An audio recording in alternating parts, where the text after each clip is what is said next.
बिस्मिल्लाहिर्रहमानिर्रहीम अस्सलाम वालेकुम। आप हमारा यूट्यूब चैनल देख रहे हैं। Welcome to my YouTube channel. Government job 2022 की टेस्ट प्रिपरेशन के वाले से सेशन 2 हमारा चल रहा था।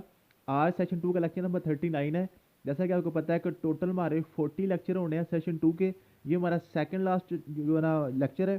40 लेक्चर के बाद सेशन 2 हम ख़त्म कर देंगे और उसके बाद इंशाल्लाह ताला सेशन 3 का हम स्टार्ट करने वाले हैं। सेशन 3 ख़ास तौर पे एजुकेटर्स और लिटरेसी डिपार्टमेंट के वाले से जो जॉब्स हैं, और नेक्स्ट जैसा कि आपको पता है कि लेक्चर्स की जॉब्स भी 25,000 वो अनाउंस होने वाली हैं। वज़ीर आला पंजाब ने उसकी भी जो है ना कमेटी बना दी है और आज भी काफ़ी ज़्यादा जॉब्स, तकरीबन हज़ारों जॉब्स आज भी अनाउंस हुई हैं पीपीएससी में। नेक्स्ट एक्साइज इंस्पेक्टर की जॉब्स आने वाली हैं, एसएनजीएडी में आने वाली हैं, पीएमएस की भी रिक्वेजिशन चली गई है। तो मींस के नेक्स्ट जो आपका एक आध मंथ है ना, ये जॉब्स का मंथ है। अल्हम्दुलिल्लाह बहुत सी जॉब्स आ रही हैं, पाइपलाइन में भी आ गई हैं। तो नेक्स्ट हम सेशन 3 की रजिस्ट्रेशन भी आज से हमने स्टार्ट की हुई है। पहले 2-3 दिन से हम स्टार्ट कर रहे हैं जो है ना रजिस्ट्रेशन कर रहे हैं सेशन 3 की। अगर आपने सेशन 3 में हमारे साथ ऐड होना है तो मेरा नंबर आपकी स्क्रीन पे चल रहा है, आप व्हाट्सअप कर दें। इंशाल्लाह ताला हम आपको अपने सेशन में ऐड कर लेंगे। व्हाट्सअप ग्रुप पे हम तैयारी करवाते हैं। डेली हमारा 7 से 8 बजे रात को लेक्चर होता है, उसमें पीडीएफ नोट्स होते हैं। मेल और फीमेल के अलग हमारे ग्रुप्स होते हैं, ठीक है जी। और फीमेल के नंबर की खास तौर पे प्राइवेसी जो है ना उसको हम इंश्योर करते हैं, उसकी जो है प्राइवेसी को हम मेंटेन रखते हैं फीमेल के नंबर्स के, ठीक है जी।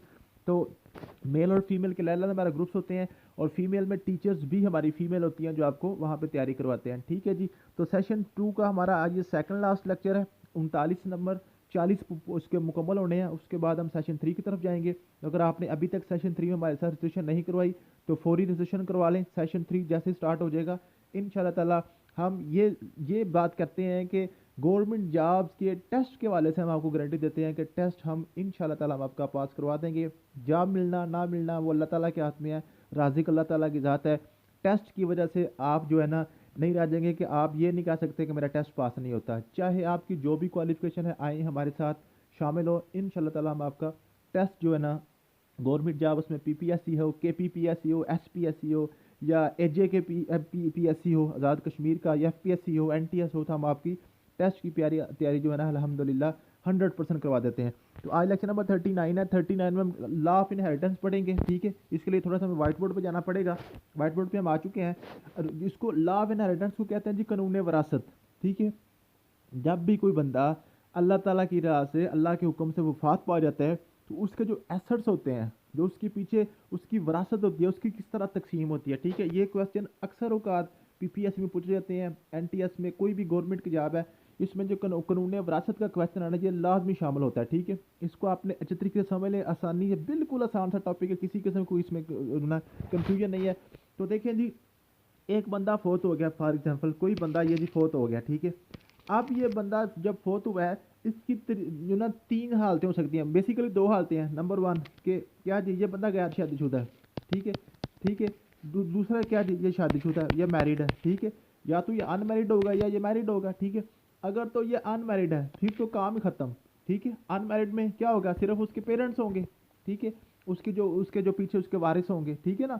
अगर बंदा शादीशुदा है और वो फोत हो गया तो शादीशुदा बंदा जो है इसकी 2 हालतें हैं, या तो वो साहब औलाद होगा, ठीक है, या वो साहब औलाद होगा या वो जो ना बे औलाद होगा, ठीक है। अल्लाह ताला सबको जो है ना औलाद नूरीना अता फरमाए, ठीक है। अल्लाह ताला औलाद का दुख किसी को ना दिखाए।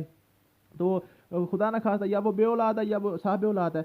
अगर वो बे औलाद है फिर भी काम ख़त्म, उसमें सिर्फ उसकी जो वारिस है वालदैन और उसकी बीवी है, ठीक है। अगर साहब औलाद है तो साहब औलाद की आगे 2 हालतें हो सकती हैं, क्या जी, या तो उसके पास सिर्फ बेटियां हैं, सिर्फ बेटियां हैं, या फिर उसका बेटे बेटियां दोनों होंगी, बेटे और बेटियां दोनों होंगी, ठीक है। इसमें साहब औलाद में एक तीसरी होती है, एक तीसरी किस्म होती है, वो होती है कि जस्ट एक ही बेटी है, सिर्फ एक ही बेटी है। एक ही बेटी हो या ज़्यादा बेटियां हो या बेटे बेटियां अल्लाह ताला दोनों नेमतें दी हों, ठीक है, तो यह साहब औलाद होता है, ठीक है। तो टोटल आपके जो केस हैं किसी भी फोत होने वाले के, सबसे पहले आपने देखना है शादीशुदा है कि गैर शादीशुदा है। उसके बाद अगर वो शादीशुदा है वो साहब औलाद है कि बे औलाद है, ठीक है। अगर वो साहब औलाद है उसकी औलाद किस तरह की है, सारे अल्लाह ताला ने मेवे दिए हुए हैं या सिर्फ बेटियां दी हुई हैं या सिर्फ एक बेटी दी हुई है, ठीक है। ये सारी इसमें अलग अलग कैटेगरीज होती हैं, ठीक है। तो सबसे पहले हम चलते हैं जी अपने नोट्स की तरफ, थोड़ा सा तो वहाँ पे आपको पढ़ाना है, उसके बाद दोबारा हम व्हाइट बोर्ड पे आएंगे, थोड़ा सा आपको समझा दूंगा। सबसे पहले देखिए अनमैरिड पर्सन। अगर बंदा गैर शादीशुदा है तो सीधा सीधी बात है, जो उसकी मदर जो है ना, उसके वालिदैन सिर्फ उसके वारिस हैं पीछे, उसकी मदर को मिलेगा 1/3, तीसरा हिस्सा उसकी वालदा का होगा, बाकी सारा उसके वालिद का होगा। ठीक है जी। तो अगर उसने फॉर एग्जाम्पल 3 लाख रुपया छोड़ा है तो उसकी वालदा को 1 लाख मिल जाएगा, 2 लाख उसके वालिद को मिल जाएगा, उसकी सिर्फ वरासत यही, उसके वारिस पीछे यही है। ठीक है। उसके बाद अगर अगर एक बंदा शादीशुदा है, अगर बंदा शादीशुदा है, ठीक है, उसको मैं क्लियर कर लूँ थोड़ा सा। ठीक है। गैर शादीशुदा की तो बात खत्म होगी ना जी, 1/3 वालदा का, बाकी वालद का। अगर बंदा शादीशुदा है और वो बे औलाद है, फॉर एग्जाम्पल अगर शादीशुदा है और बंदा बे औलाद है, तो फिर उसकी बीवी को मिलेगा 1/4, चौथा हिस्सा उसकी बीवी को मिल जाएगा। ठीक है।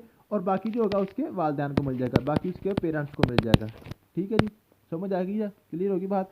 और वालदैन का हिस्सा कैसे आपको पता है, तीसरा हिस्सा वालदा का होता है और बाकी जो होते हैं वो वालद का होता है। ठीक है। जो ये ना तो टोटल 4 हिस्से हो गए ना, तो 4 हिस्से में से एक हिस्सा तो बीवी का चला गया। ठीक है। बाकी जो 3 हिस्से बचेंगे तो उनमें से एक हिस्सा वालदा का होगा, 2 हिस्से जो उसके वालद के होंगे। ठीक है जी। तो बे औलाद जो होगा उसकी बीवी का हिस्सा 1/4 है। इसकी एग्जांपल मैं कराता हूँ आपको, इंशाल्लाह ताला आपको सारा फिर ज़रा क्लियर हो जाएगा। सिर्फ ये थोड़ी सी इसको फार्मूला पहले समझ लें। ठीक है। उसके बाद हम चलते हैं जी, अगर बंदा साहब औलाद है, अगर एक बंदा साहब औलाद है, अगर साहब औलाद बनता है ना, तो फिर उसकी बीवी का हिस्सा है जी 1/8। ये आपने याद कर लेना 1/8।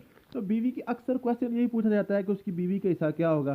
तो आपने देखना है, अगर तो बंदा साहब औलाद है तो बीवी का हिस्सा है 1/8, अगर साहब औलाद नहीं है तो बीवी का हिस्सा है 1/4। ठीक है जी। अगर बंदे की औलाद है तो बीवी का हिस्सा 8वां, अगर औलाद नहीं है तो बीवी का हिस्सा चौथा। बीवी तो यहाँ पे फारग होगी। ठीक है। उसके बाद आगे जी औलाद की बारी। औलाद में अगर बंदे की दोनों चीज़ें हैं, अगर बंदे की दोनों चीज़ें हैं, बेटे भी हैं और बेटियां भी हैं, तो बेटे का हिस्सा जो होगा ना, बेटे का हिस्सा 2 गुना होगा, डबल होगा। ठीक है जी। और बेटी का एक हिस्सा होगा, बेटी का एक हिस्सा होगा, बेटी का जी एक हिस्सा होगा। ये हिस्से सारे मैं आपको करके दिखाता हूँ, अभी एग्जाम्पल से आपको सारा कुछ क्लियर कट समझ आ जाएगा। ठीक है। बेटे और बेटियां दोनों हैं, तो बेटी का जितना हिस्सा होगा उससे डबल उसके बेटे का होगा। फॉर एग्जाम्पल बेटी को अगर 1 लाख रुपया उसकी विरासत में से आता है तो बेटे को कितना आएगा, 2 लाख रुपया आएगा। ठीक है जी। नेक्स्ट चलते हैं जी, साहब औलाद का दूसरा जो इसका हिस्सा है वो ये है कि अगर उसके पास सिर्फ बेटियां हैं, सिर्फ उसकी बेटियां हैं, सिर्फ उसकी जी बेटियां हैं। ठीक है। तो फिर आप क्या करेंगे, 2/3 हिस्सा बेटियों को मिलेगा, बाकी सारा उसके वालिदैन को जाएगा। ठीक है जी। पहले इसकी जो ना बेटियां हैं ना सिर्फ, तो बीवी का 1/8 हिस्सा, उसके बाद 2/3 हिस्सा उसकी बेटियों का, और उसके बाकी जो बचेगा उसके वालिदैन को जाएगा। ठीक है जी। समझ आ गया। इसके अलावा अगर उसके पास सिर्फ एक बेटी है, सिर्फ एक बेटी है, सारे ये ना, तो सारे के सारे टाइप्स मैंने आपको पढ़ा दिए हैं। ठीक है।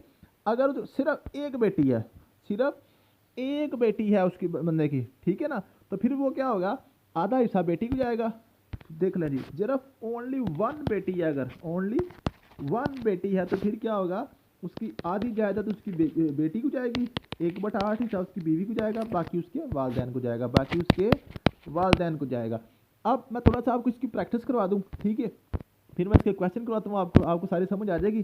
तो थोड़ा सा मेरे साथ आप पढ़ें। ठीक है। सबसे पहले विरासत में इसको याद करने का तरीका समझ लें। ठीक है।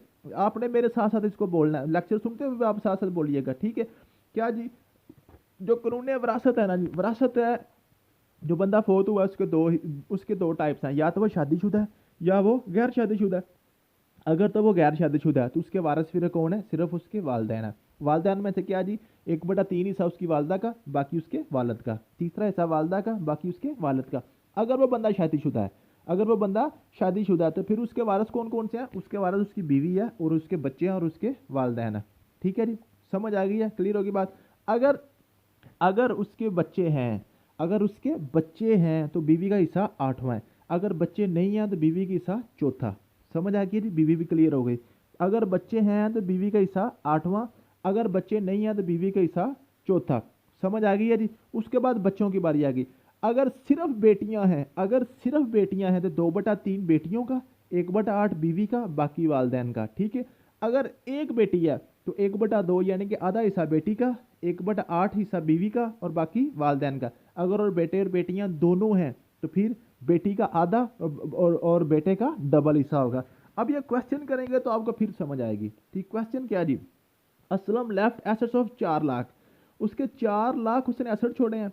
दो सन और एक बेटी और एक ही बेटी है, ठीक है जी। ले जी, अब देखें जी, एक बंदा फोर्थ हुआ है, उसके टोटल एसेट्स हैं 4 लाख, उसके टोटल एसेट कितने हैं जी, 4 लाख हैं, ठीक है।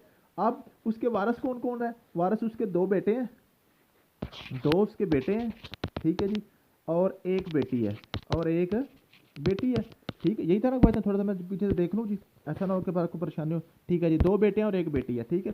दो बेटे हैं, एक बेटी है और साथ उसकी बीवी होगी जी, ठीक है। अब इसमें आपने तकसीम करना है, ठीक है। सबसे पहले आपने बात याद करनी है जो मैंने अभी आपको समझाई है। अगर औलाद है तो बीवी का हिस्सा आठवां, अगर औलाद नहीं है तो बीवी का हिस्सा चौथा। यहाँ पे औलाद है तो बीवी का हिस्सा आठवां, आठवां हिस्से का क्या मतलब होता है, जितनी रकम उसको 8 पे तकसीम कर दे। 4 लाख है ना, 4 लाख, इसको 8 पे तकसीम करें, बीवी का हिस्सा आ जाएगा, ठीक है। इसको 8 पे तकसीम करें, आंसर आता है 50,000। ये जी 50,000 तो हो गया बीवी का, 50,000 किसका हो गया जी, बीवी का चला गया, ठीक है। अब नेक्स्ट आ गया जी, दो बेटे और एक बेटी है, दो बेटे और एक बेटी है, बेटे के हिस्से होने हैं दो, बेटी का हिस्सा होना है एक। अब टोटल बेटे कितने हैं, दो हैं, तो दो एक बेटे के, दो एक बेटे के टोटल कितने हो गए इससे, 4, और एक बेटी का 5, टोटल इसके हिस्से होने हैं 5। टोटल इसे कितने होने हैं जी, 5। ये आपने पक्का आप याद कर लेना, यहाँ पे आपको कंफ्यूजन होनी है। फिर सुन लें, जितने बेटे हैं ना उतने को 2 से ज़रब दे लें, दो दो बार 4, क्योंकि बेटे का डबल होना है ना। और जितनी बेटियां हैं उसको 1 से ज़रब दे लें, तो एक एक बार एक, टोटल इसे कितने होने हैं 5। अब ये जो पैसे बचे हैं ना, 4 लाख में से 50,000 तो होगा बीवी का, पीछे बच गया 3.5 लाख। 3.5 लाख के आपने 5 हिस्से करने हैं, 3.5 लाख के आपने 5 हिस्से करने हैं, क्यों, 4 हिस्से दो बेटों के और एक हिस्सा एक बेटी का, ठीक है। अब 3.5 लाख के आप 5 हिस्से करें, कैसे जी, 3.5 लाख को 5 पे तकसीम कर दें, 3.5 लाख को 5 पे तकसीम कर दें, 5 एक बार 5, 5 7 बार 35, 70,000। एक हिस्से का आया 70,000, एक हिस्से का आया 70,000, एक हिस्सा किसका, बेटी का, बेटी को कितने आ गए 70,000। अब बेटों को चूंकि डबल आने हैं तो डबल करें 70,000 का, 1,40,000, 1,40,000, तो दोनों बेटों को कितने आएंगे, 1,40,000 एक बेटे का, 1,40,000 दूसरे बेटे का, 70,000 एक बेटी का, ठीक है, और 50,000 बीवी का। ये उसकी सारी विरासत की तकसीम इस तरह हो जाएगी, ठीक है। एक और क्वेश्चन कराता हूँ आपको और समझ आ जाएगी, ठीक है। चलते हैं जी, नेक्स्ट क्या जी, नेक्स्ट है जी, फरहान लेफ्ट 5 लाख, ठीक है जी, for 1 son and 1 daughter and 1 wife, ठीक है। एक एक बीवी है, बीवी एक से ज़्यादा भी हो सकती हैं, ठीक है। तो एक बीवी या एक बेटा और एक बेटी है, और टोटल उसके एसेट कितने हैं, 5 लाख के हैं, ठीक है जी। अब देखें जी, एक बेटा है, एक बेटा है, एक बेटी है और एक बीवी है। ये बड़े इंपॉर्टेंट क्वेश्चन है, आपने अच्छे तरीके से समझ लेने हैं, ठीक है। और टोटल पैसे हैं जी 5 लाख, पैसे कितने हैं जी, 5 लाख है, ठीक है। इस पर आपने तकसीम करना है। सबसे पहली बात क्या आपने याद करनी है, याद करनी है बीवी की सूरत में, अगर औलाद है तो बीवी का हिस्सा आठवां, अगर औलाद नहीं है तो बीवी का हिस्सा चौथा। अब यहाँ पे औलाद है ना, बीवी का हिस्सा कौन सा जी, आठवां, बीवी का हिस्सा कौन सा, आठवां। 5 लाख रुपए को आप 8 पे तकसीम करें, जो जवाब आएगा वो बीवी का हिस्सा होगा, ठीक है। समझ आ गया। अब 5 लाख को 8 पे आपने तकसीम किया, जो भी आंसर आया वो बीवी की निकल के बाकी जो रकम बचेगी ना, जो बाकी रकम बचेगी, फॉर एग्जाम्पल वो एक्स बचती है, ठीक है, कोई जो भी रकम बचेगी उसमें बेटी का हिस्सा कितना और बेटे के हिस्से कितने होने हैं, 2, बेटी का हिस्सा होना है 1, ठीक है, और 2 और 1 3, टोटल को आपने 3 पे तकसीम करना है, जो जवाब आएगा वो एक हिस्सा बेटी का होगा और डबल उसका करके बेटे का हो जाएगा, ठीक है। ये बेटे और बीवी और बेटी सब में आप इस तरह तकसीम कर सकते हैं, और इसका आपने आंसर देख लेना, जो आपसे वो पूछेगा आपने उसको टिक कर देना। नेक्स्ट क्वेश्चन क्या जी, Akmal has assets of 10 lakh, 10 lakh है जी, 10 at the time of death, and he left 3 sons and 2 daughters and 1 wife, ठीक है जी। ये आप कर लीजिएगा, बिल्कुल आसान है, ठीक है, इसी टाइप का जो भी हमने करवाया है। MIN has assets of 30,000, 3 lakh है, ठीक है, 3 lakh at the time of death, he has 2 daughters, find the share of daughters in his assets, ठीक है। देखें जी, 3 लाख रुपया, टोटल कितना है जी, 3 लाख, टोटल कितना है 3 लाख, उसकी सिर्फ 2 बेटियां, सिर्फ 2 बेटियां, ठीक है जी। अब देखें 2 बेटियां हैं, बेटा और कोई भी नहीं है, ठीक है। तो फिर मैंने क्या बताया था, अगर बेटियां हो तो आपने क्या करना है, बेटियों को, और साथ बीवी तो होगी ना, बीवी के बगैर तो बेटियां तो नहीं होगी, ठीक है।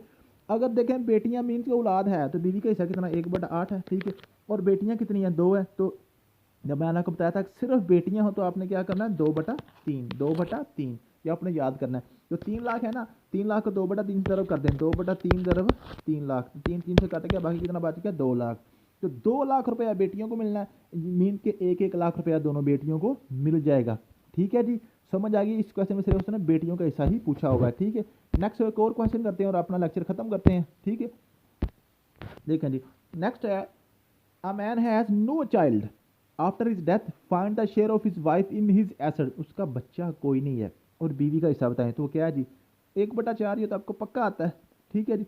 N unmarried person died and left asset of 6 lakh, 6 lakh रुपया असम छोड़ा है, अनमैरिड है, तो सीधी सीधी बात है जी, तीसरा हिस्सा माँ का, 2 हिस्से बाप के, ठीक है। 6 लाख है ना टोटल, टोटल है जी 6 लाख, टोटल कितना है जी 6 लाख है। तो 1/3 ऑफ 6 लाख, 6 लाख का 1/3 निकालने क्या आ गया, 3 एक बार, 3 3 2 बार 6, 2 लाख बच गया, 2 लाख मांगा आ गया और बाकी 4 लाख कितना आ गया जी, बाप को चला गया, ठीक है। ये आपने अब फार्मूला याद किए हुए हैं, 1/3 किसका है, माँ का है, और बाकी किसका है, बाप का है, ठीक है।